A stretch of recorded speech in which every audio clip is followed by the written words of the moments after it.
So Charleston, as everybody knows, has recently been named over the past couple of years the #1 destination in the United States. And I was reading the other day, it's the #2 destination vacation place worldwide, only second behind, I think it's either Florence or Venice, Italy. So when we had the event that happened this summer at Mother Emanuel Church on June 17th, it really struck a chord with our Charleston community. And since I've been in 6th grade, I've collected newspapers, the front cover of newspapers. I have one from the Challenger incident, 9/11, when Barack Obama was elected, and I have this one. And this is one that I wish I never would have to save. This one lists all of the Emanuel 9 victims. And as the events unfolded, I started hearing from our members and our relationships with them, because this really affected our membership. Cynthia Hurd, she was a librarian that we used to contact for our Leadership Institute for them to reserve space. She'd always be the one telling us, ladies, 7:55, you got to get out of the room. It's time to leave. She always had a smile on her face when she did it, but she was very forceful in it. Ethel Lance, she worked at the Gilliard Auditorium where we had our Whale of Sail for many years. She said we were the hardest working women in Charleston when we put on our annual fundraiser there. She really impacted some of our people who served on the Whale Committee, and they went and saw her daughters after what happened this summer. And we have DePay Middleton Doctor, another sustaining member of the Junior League, taught her 2 daughters at the School of the Creative Arts in West Ashley. Senator Pinckney, we have a member that served as a page with him right after college. Daniel Simmons, whose granddaughter is here with us tonight, a very talented Alana Simmons. She's phenomenal. Sharonda Singleton, she was a speech therapist in the school district, and we have a member who's a speech therapist that worked with her that said she would always fight for the rights of the speech therapists in the school district. So our ties to the victims really touched the league, and we wanted to do something that would give our league an understanding of how we could make a difference. And we thought about, we're women and we need to empower other women. And who are women who have made a change in our community? And Elizabeth Blair is going to come up here in a little bit and introduce the women in our panel tonight. But these women, I'm proud that they're here tonight because I think they've not only influenced our community, but our state and our nation to make a positive change. And I hope tonight that they will give you the courage to go out and make a difference in the community towards unity and inclusion. Elizabeth?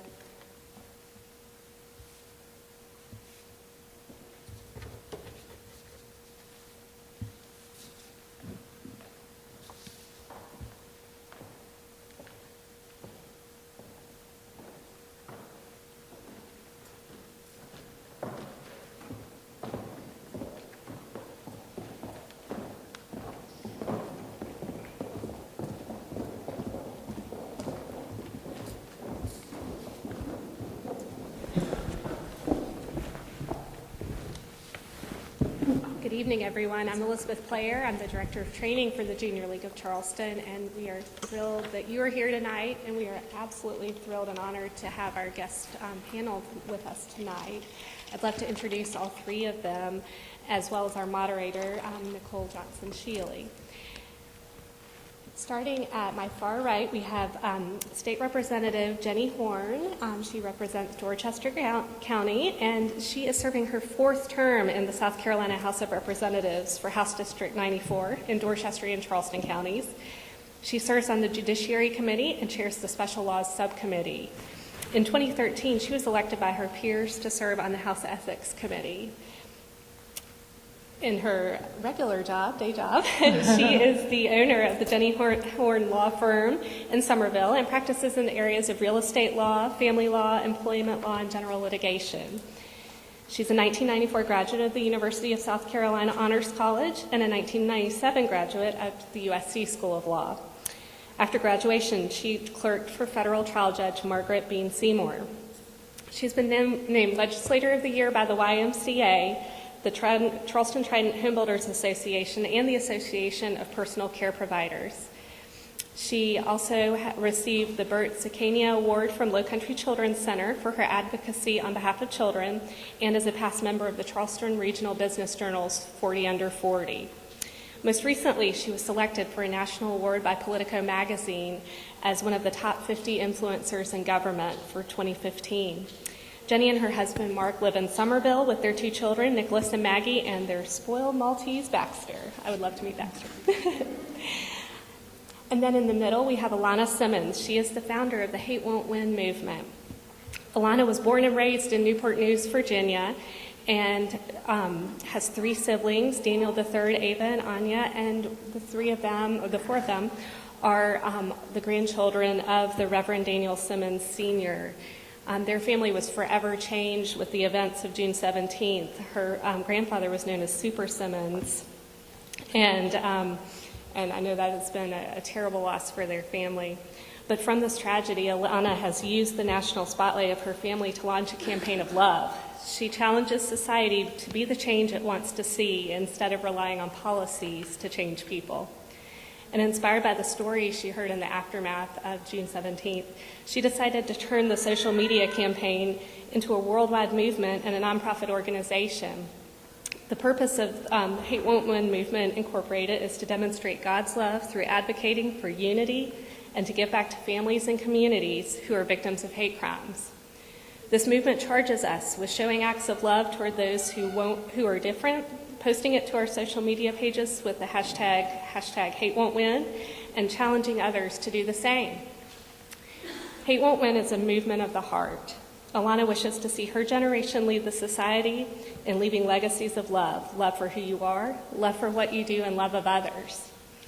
Alana is a graduate of Elizabeth City State University and Norfolk State University, and she's very involved in service to her community as a middle school choral director, realtor, active member of Delta Sigma Theta sorority, and also pageant queen, currently serving as Miss Black Virginia USA.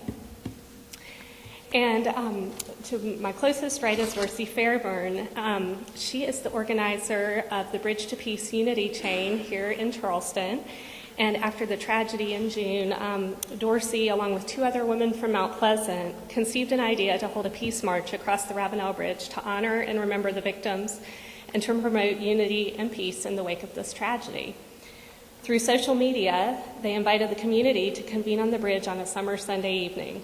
And expecting only a few hundred supporters, the organizers were amazed and humbled by the arrival of over 20,000 individuals who peacefully filled the bridge's pedestrian walk and paid tribute to the Emmanuel victims and survivors.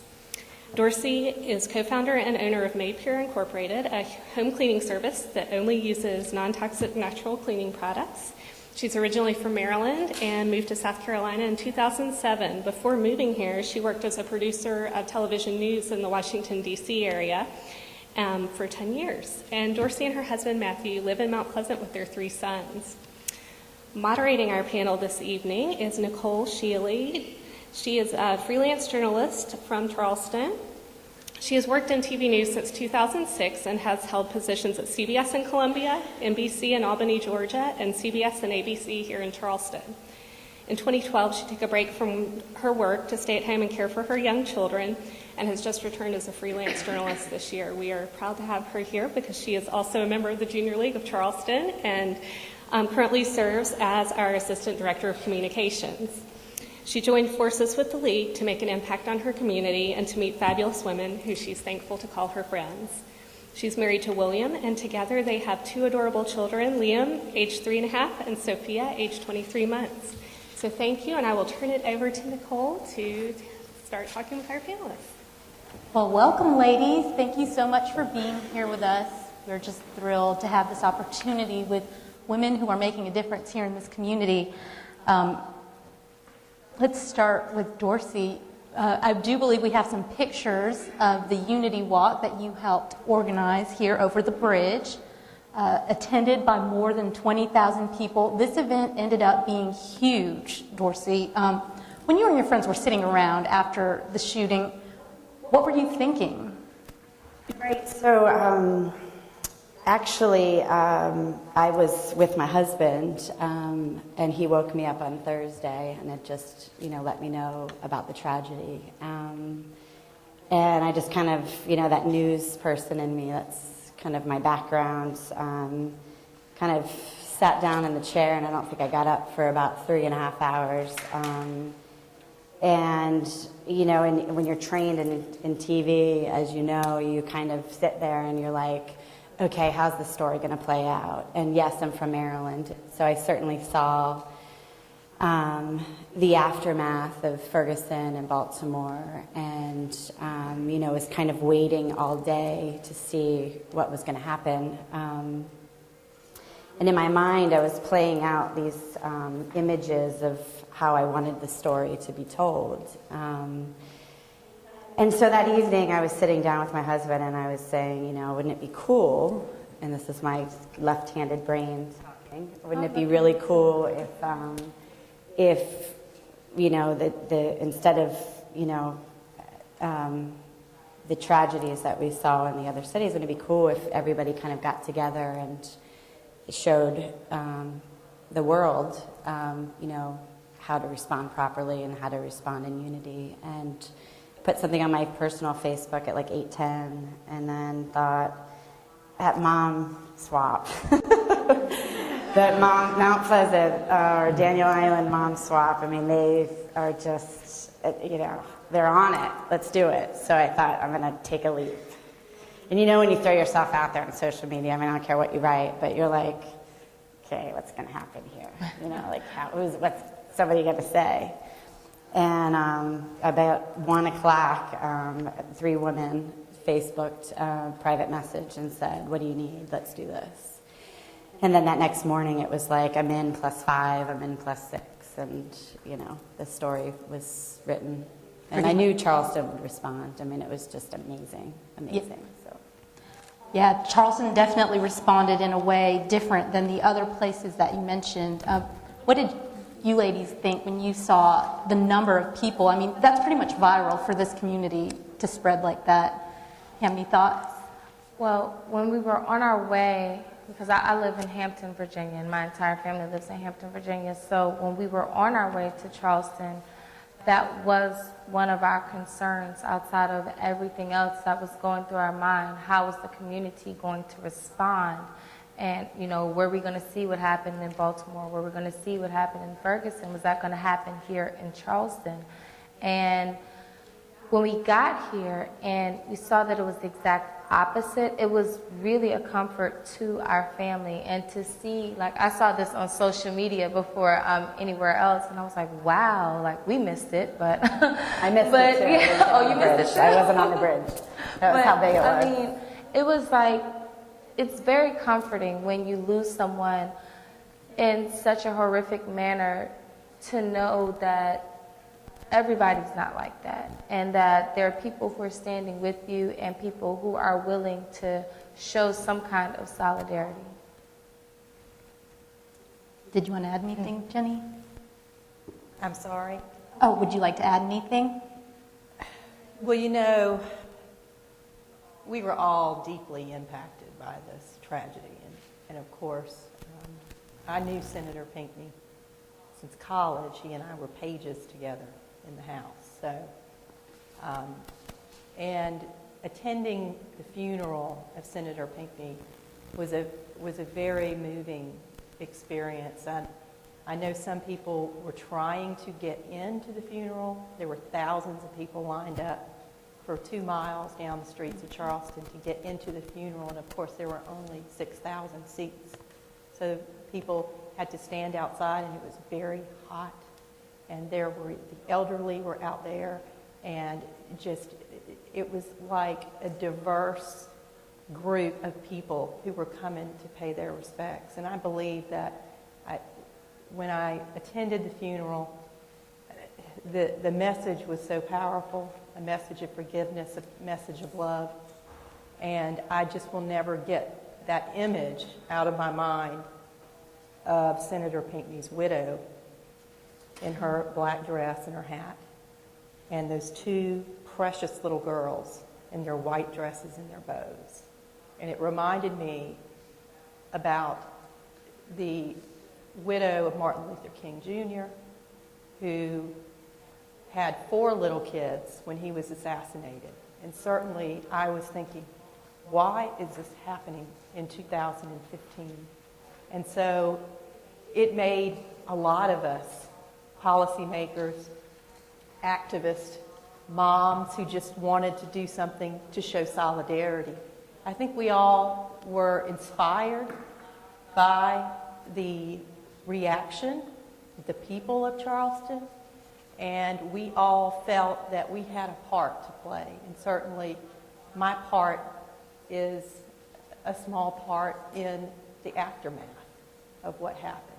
So I like what you just said there, Jenny. We all have a part to play. You know, any of us in here could make a difference, as these women have, as you ladies are doing as part of this junior league. I wanted to ask any of you, whoever wants to answer, after seeing, well, we do have some pictures of people showing their respect at the church, and I believe a picture of the 9 victims. After seeing all this, how have you changed personally?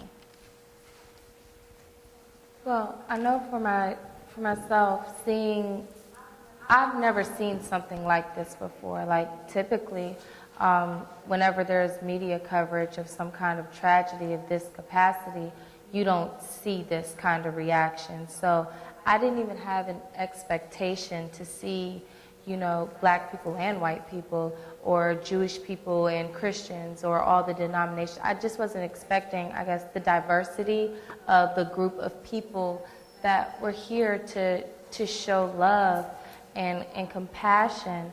And so when we did see that, it really inspired me. Like, I felt like there is some hope for this society after all. Like, even with what had just happened, you know, all hope is not lost, because there are still some people out there who care enough to want to make a difference. And so that's really just inspired me to want to do more than just show forgiveness, or to do more than just show love, but to actually get involved in making sure that this doesn't happen again.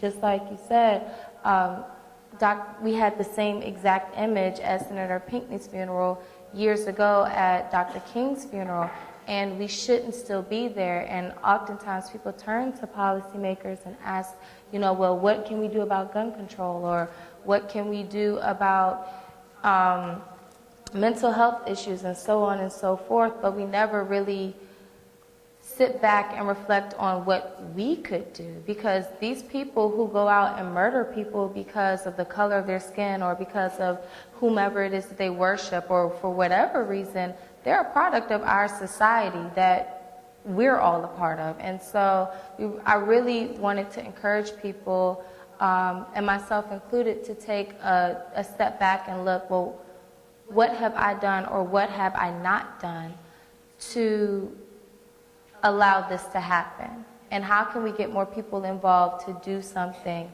more than what it is that we've been doing? Because whatever it is that we've been doing hasn't been working. Certainly, you're inspired me by your movement. I think that's what it's all about, is just taking it one step further and saying, what can you do? I follow you on Facebook, and I just see all of the images, and even just the one person and then the other person, and all these random acts of kindness. I just think, I think it's just incredible, and yeah. And we all have the ability to do it. There was this exchange I felt, and I don't know if anybody in the audience has felt it too, but after the shootings, and then after the bridge, the unity chain, there was this sense of, like, everybody was talking, everyone was saying, hey, how are you? Good to see you today. It's like, I've been here since 2007, so I'm not, I haven't been here long at all. But when we moved here because we wanted to grow up, we wanted our kids to be raised in a very respectful and very loving and church-going and, that kind of environment. And when we got here, we were like, wow, everyone's really nice. Like, they actually talk to you in the grocery